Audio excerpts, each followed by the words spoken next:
भिवानी से रामकार सूदीवास से हैं और करनाल से हमारे डॉक्टर राम कुमार जी हैं और फतेहबाद से हमारे भाई मुकेश जी हैं और सरसा से हमारे भाई विशाल प्रजापति जी हैं और पृथ्वी हमारे भुन्ना से हैं।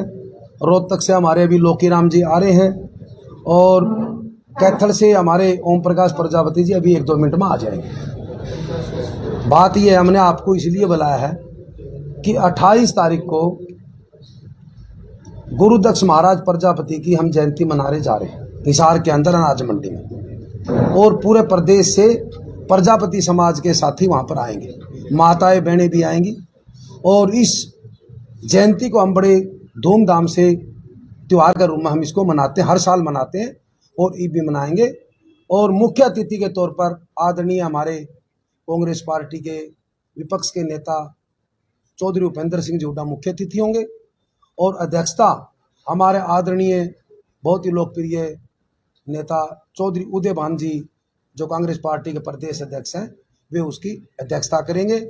और भी अन्य नेता जैसे हिसार से हमारे भाई सांसद भाई जयप्रकाश जी हैं और रोहतक से सांसद भाई दीपेंद्र जी हैं और मेरे बड़े भाई वीरेंद्र सिंह जी हैं प्रोफेसर साहब, और भी अनेक कांग्रेस पार्टी के विधायकगण और पूर्व सांसदगण और दूसरी पार्टियों के साथी भी इस प्रोग्राम में हिस्सा लेंगे। ये प्रोग्राम सेम नहीं रहने वाला। वो कार्यक्रम आजाद नगर में भी है, श्रवण कुमार वर्मा भी एक तरह से उसमें आपकी भी फोटो लगी उस कार्ड में, और कार्यक्रम कह रहे हैं कि आजाद नगर में करें और आप लोग ये चाहते हैं कि अनाज मंडी में हो। ये क्या मतलब विवाद क्या है? ना देखो कोई विवाद नहीं पंडित जी, आपने पता नहीं चीज का। अगर कोई आदमी गलत फहमी से अगर कोई पोस्टर बनवा ले नहीं, उसका इसका इशू नहीं होता। आज से 3 दिन पहले चंडीगढ़ से प्रोग्राम जारी हुआ है पूरा 1 महीना का। सबसे पहले प्रोग्राम आज का दिन का है करनाल के अंदर, भाई दीपेंद्र जी का प्रोग्राम है। उसका बाद में एक 25 तारीख का प्रोग्राम है, फिर एक 28 तारीख की जयंती का प्रोग्राम है और उसके बाद में 3 तारीख का प्रोग्राम पिछड़ा वर्ग का सोनीपत के अंदर, और जो 28 तारीख का प्रोग्राम है जो दक्ष जयंती है पूरे हरियाणा की, इसको मनाने का जुम्मा आपके भाई अपने भाई को रामनिवास घोडेला को सौंपा गया है। इसका चेयरमैन मेरे को बनाया है, पार्टी ने बनाया है, ना कि मैं मान लिया अपना बना, ठीक है नहीं। वहां चंडीगढ़ से इशू हुआ प्रोग्राम। और 3 तारीख का जो पिछड़ा वर्ग का प्रोग्राम है उसका चेयरमैन अपने सुरेंद्र पवार सोनीपत के एमएलए उनको बनाया है। ये अलग अलग जिम्मेवारियां दी गई है। देखो किसी भाई अगर कोई ये भाई अपनी तरफ से अगर कोई कहे कि मैं वहां करूं, ऐसा तो नहीं होगा नहीं प्रोग्राम। देखो कोई ये कोई कम्युनिटी सेंटर में छोटा प्रोग्राम होता है भाई, ये एक प्रदेश स्तरीय सम्मेलन है, इसको हम अच्छी बड़ी धूमधाम से मनाएंगे। हम अनाज मंडी के अंदर करेंगे, कई हजार आदमी कई हजार हमारी माताएं बहनें उस प्रोग्राम के अंदर आएगी। हमारे को पार्टी ने जिम्मेवारी दी है भाई, चेयरमैन हमारे को बनाया। ये जो कार्यक्रम है ये राजनीतिक है या गैर राजनीतिक? देखो प्रोग्राम तो गैर राजनीतिक है, जो कोई समाज का प्रोग्राम होता है वो गैर राजनीतिक होता है, परंतु जब उसे मुख्य अतिथि जो भाई आता है जिसको हम मुख्य अतिथि बनाते हैं वे राजनीतिक होते हैं। ये जैसे कि हमारे अब कांग्रेस पार्टी से हमारे 10 साल के मुख्यमंत्री रहे आदरणीय हमारे नेता चौधरी उपेंद्र सिंह जी हुड्डा, उसके अंदर मुख्य अतिथि होंगे। देखो जो आदमी आएगा वो भाई आपकी बात तो रखेगा, परंतु प्रोग्राम गैर राजनीतिक है। सभी पार्टियों के साथी उस प्रोग्राम में हिस्सा भी लेंगे और अपने गुरुदक्ष महाराज को जन्मदिन को अच्छी तरह से मनाएंगे भी। घोडेला जी एक श्रवण वर्मा भी प्रोग्राम कर रहे हैं 28 जुलाई को, वो कह रहे हैं कि भूपेंद्र हुड्डा बता दिया, वो गलतफहमी है, उसकी गलतफहमी है। बीजेपी भी कर रही है, हाँ बीजेपी कर रही है बिल्कुल, नहीं बिल्कुल ठीक बात है। सुनो बिल्कुल ठीक बात। देखो भाई 1 महीना सामने ये गुरुदक्ष महाराज जी की जयंती वैसे मनाते हैं, वैसे पूर्णवासी के दिन होती है, परंतु सरकार ने पीछे से 27 तारीख फिक्स कर दी थी, परंतु हमने 28 तारीख का संडे है, 27 तारीख को हमारे नेताजी का प्रोग्राम था, इसीलिए हमने 28 तारीख रखी। तो 20 तारीख को मुख्यमंत्री जी आ रहे हैं, बड़ी अच्छी बात है, उनका भी स्वागत है, करे। ये कोई बात थोड़ी है, कोई बुलाएगा चल जाएगी। जो प्रोग्राम अगर समाज का है, गुरुदक्ष जयंती हम रोज हमारे घर में फोटो है बहुत बड़ी दक्ष महाराज की, उसका आज हम उसका प्रणाम करते हैं। तो अगर हमारे समाज के साथी हमारे कहीं बुलाए तो हम क्यों नहीं जाए? हाँ जी, वो बुलाएंगे उनको, गंगवा जी, आप बुलाएंगे क्या? सुन तो, गंगवा जी, रणबीर गंगवा जी। हाँ ये नाम बताना पड़ा है। गंगवा तो गंगवा में तो बहुत गंगवा नहीं, रणबीर गंगवा जी को भी नहीं रणबीर गंगवा जी हमारे आदरणीय है, डिप्टी स्पीकर है सरकार में, सीनियर हर चीज के अंदर, बुलाएंगे उनको भी, क्यों नहीं बुलाएंगे, बात थोड़ी बुलाएंगे, हमारे घर के रिश्तेदार है वे। सर 28 तारीख का एक प्रोग्राम है, भूपेंद्र गंगवा जी ने रखा है बनवाड़ा अनाज मंडी। बिल्कुल ठीक बात है। तो ये दो प्रोग्राम जो है, जनता एक है तो समाज इकट्ठा कैसे हो पाएगा? प्रोग्राम वो समाज का प्रोग्राम नहीं, वो एक राजनीतिक प्रोग्राम है। वो मान हल्के की तरफ से कर रहे हैं, मैंने देखे थे पोस्टर।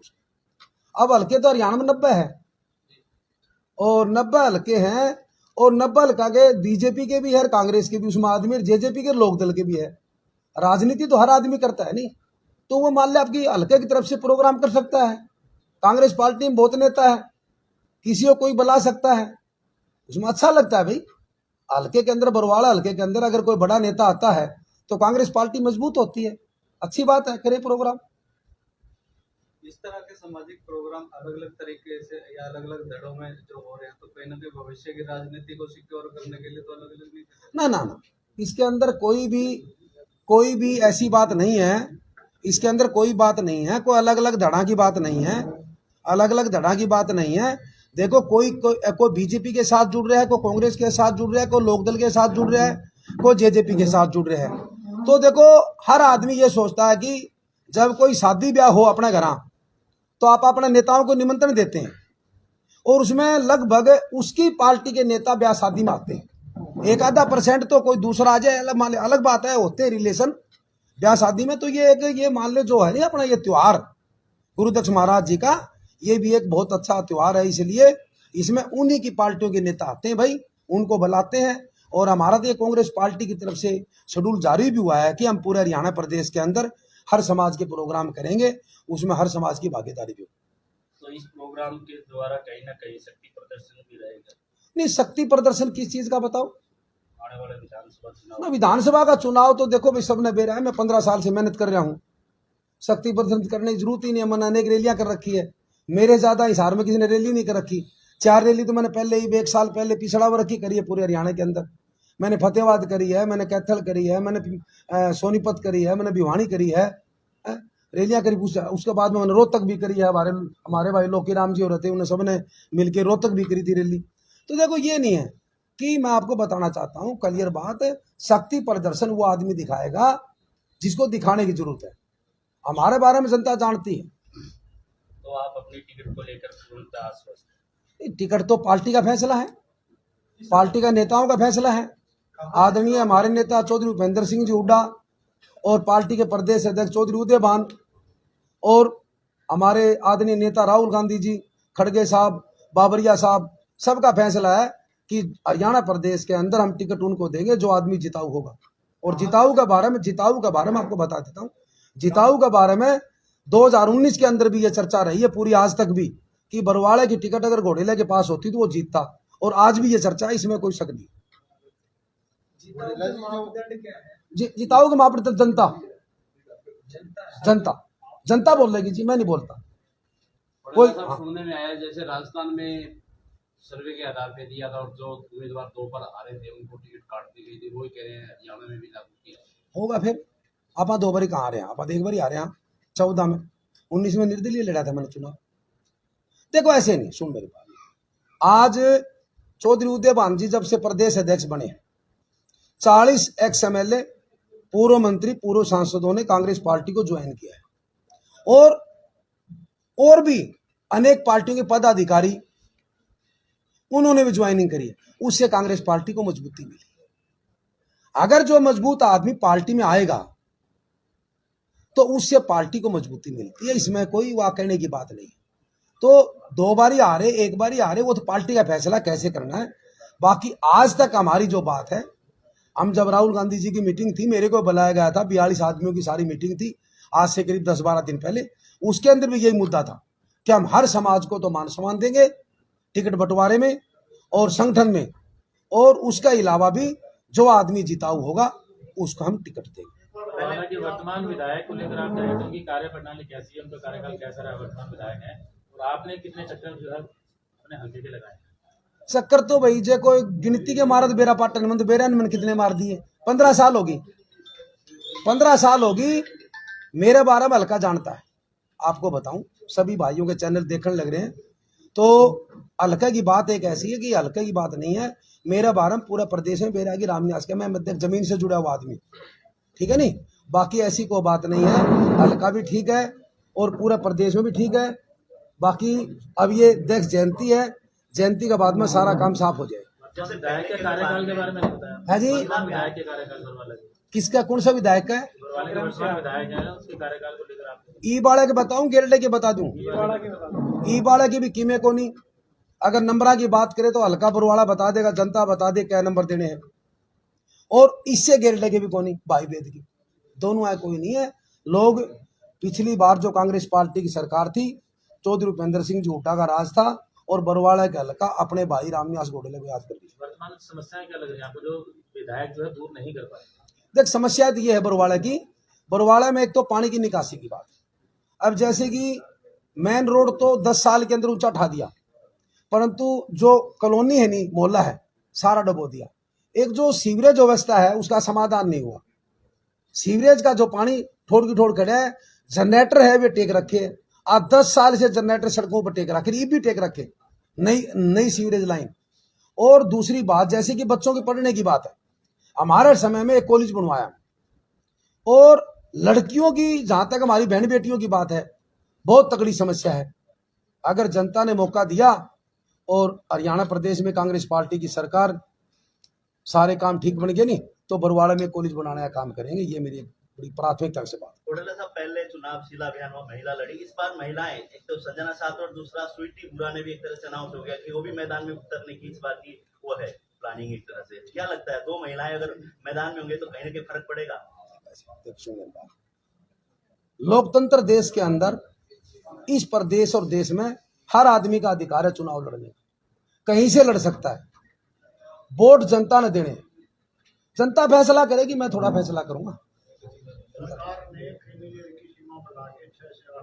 हाँ बिल्कुल बिल्कुल। देखो हमने जो 4 रैलियां करी उसका यही कारण था कि सेंट्रल गवर्नमेंट में 8 लाख रुपए क्रीमी लेयर और प्रदेश में खट्टर साहब की जब सरकार थी तब उसकी 6 लाख कर दी। और यह भी कर दिया कि उसकी इनकम सारी उसके अंदर जुड़ जाएगी, चाहे वो 4th क्लास कर्मचारी हो। तो हमारे प्रदेश के जितने भी बैकवर्ड के साथी थे उनकी सबकी एक मांग थी कि भाई जैसे हुड्डा साहब विपक्ष के नेता, उन्होंने विधानसभा में स्पेशल ये मांग रखी थी विपक्ष का होते हुए कि आगे में देखो 8 लाख तो थी, हम इसको 10 लाख करें। परंतु सरकार ने जब से नायब सैनी जी हमारे मुख्यमंत्री बने हैं, इन्होंने कहा कि हम 8 लाख रुपये करेंगे, परंतु हुड्डा साहब फिर भी ये करेंगे हम 10 लाख करेंगे, परंतु 10 लाख नहीं करी, 8 लाख। और एक वो क्लास 1-2 के अंदर, जैसे कि जब हमारी सरकार थी कांग्रेस पार्टी को, हुड्डा साहब मुख्यमंत्री थे, तो हमारी 90-92 से मांग थी कि हमारा 27% आरक्षण पूरा दिया जाए। परंतु हुड्डा साहब ने हमारा क्लास 1 के अंदर 10% बैकवर्ड ए को और 5 बैकवर्ड बी को 15% देने का काम किया बिना मांगे। परंतु इस सरकार ने 10 साल के अंदर कुछ नहीं किया। और अब नायब सिंह सैनी ये कह रहे हैं कि मैं इसका 27 करूंगा। एक बार तो क्या हुआ जी, जैसे घोषणा करी थी गुड़गांव के अंदर, घोषणा करने के बाद में अपने पोर्टल से ही उन्होंने हटा लिया, गायब कर दिया, पता नहीं क्या दबाव था। और अब दोबारा ये कह के हम लागू करेंगे, ये भी पता नहीं क्या दबाव है। ये दबाव की राजनीति कर रहे हैं। और भी कई काम है, जैसे माटी कला बोर्ड की बात है। माटी कला बोर्ड जब हुड्डा साहब की सरकार में बनाया, हमने कहा हुड्डा साहब को आज 10 साल के अंदर कोई उसको अमली जामा नहीं पहनाया। कैश कला बोर्ड की बात है, एक आवे पजावे की जमीन की बात है। हमारी सरकार में हुड्डा साहब ने 5 किले जमीन जो मिट्टी के बर्तन बनाते हैं, गांव में बड़ी तकलीफ तकलीफ है। जिस गांव में जमीन नहीं है, मिट्टी के बर्तन बनाने वाले हमारे प्रजापति समाज के साथी हैं, उनको जमींदार खोदने नहीं देते। जायज बात है, क्यों खोदने देंगे भाई? आपका किला ऊंचा नीचा क्यों कराएंगे? पहले जमीन ने तो बहुत पड़ी रहती खाली, आजकल तो सारी जमीन यानी उपजाऊ हो रही है, तो इसलिए उनको दर दर की ठोकरी खानी पड़ रही है। तो हुड्डा साहब का फैसला था हमारी सरकार में कि हर गांव में, जिस गांव में बर्तन बनाने का काम कोई प्रजापति समाज का भाई करता है, उसको हम 5 एकड़ जमीन देंगे। जिस गांव में पंचायत की जमीन है वह दे देंगे, नहीं है तो हम एक्वायर करके देंगे। इन्होंने उस पॉलिसी को बिल्कुल बंद कर दिया। एक और, जैसे कि 100 वर्ग गज के प्लाट की बात है, हमारी सरकार में 3,92,000 प्लाट 100 वर्ग गज के प्लाट दिए थे कांग्रेस पार्टी की सरकार में, हुड्डा साहब ने। इन्होंने 20,000 प्लाट देने की घोषणा करी है हमारे नायब सिंह सैनी जी की सरकार ने। 20,000 प्लाट भी कौन से आपको बताना चाहता हूं, जिन प्लाटों का कब्जा हमारी सरकार में उन लोगों को नहीं मिला था। रजिस्ट्री तो हमारी सरकार में होगी थी पर तो कब्जा नहीं मिला, सिर्फ इन्होंने कब्जा दिवाने का काम करे। हमारी सरकार, हमारी पार्टी ने कहा है, हमारी पार्टी का फैसला है कि 100 गज का प्लाट देंगे, 2 कमरा का सेट, लैट्रिन बाथरूम रसोई हम बढ़ा के भी दें। एक बच्चों का वजीफा की खास कर बताता हूं आपको बात, बच्चों का जो वजीफा है हमारी सरकार में 50 रुपए से लेकर 550 रुपए तक वजीफा मिलता था सरकारी स्कूल में, इन्होंने वो वजीफा बिल्कुल बंद कर दिया। तो कई काम ऐसे हैं जो इन्होंने गलत करे, परंतु अब देखो बैकवर्ड के साथी लगाओ चाहे प्रजापति समाज के साथी लगाओ, उन्होंने फाइनल फैसला कर लिया है कि ये सरकार हमारे हित की सरकार नहीं है। हम कांग्रेस पार्टी की सरकार बनाना चाहते हैं और आदरणीय हमारे नेता चौधरी उपेंद्र सिंह जी हुड्डा और चौधरी उदय भान जी के नेतृत्व में हम हरियाणा प्रदेश के अंदर कांग्रेस पार्टी की सरकार बनाना चाहते हैं। लोकीराम जी हमारे अभी आए हैं रोहतक, थोड़े लेट हो गए, रोहतक से आए, और ओम प्रकाश प्रजापति हमारे कैथल से आए थे।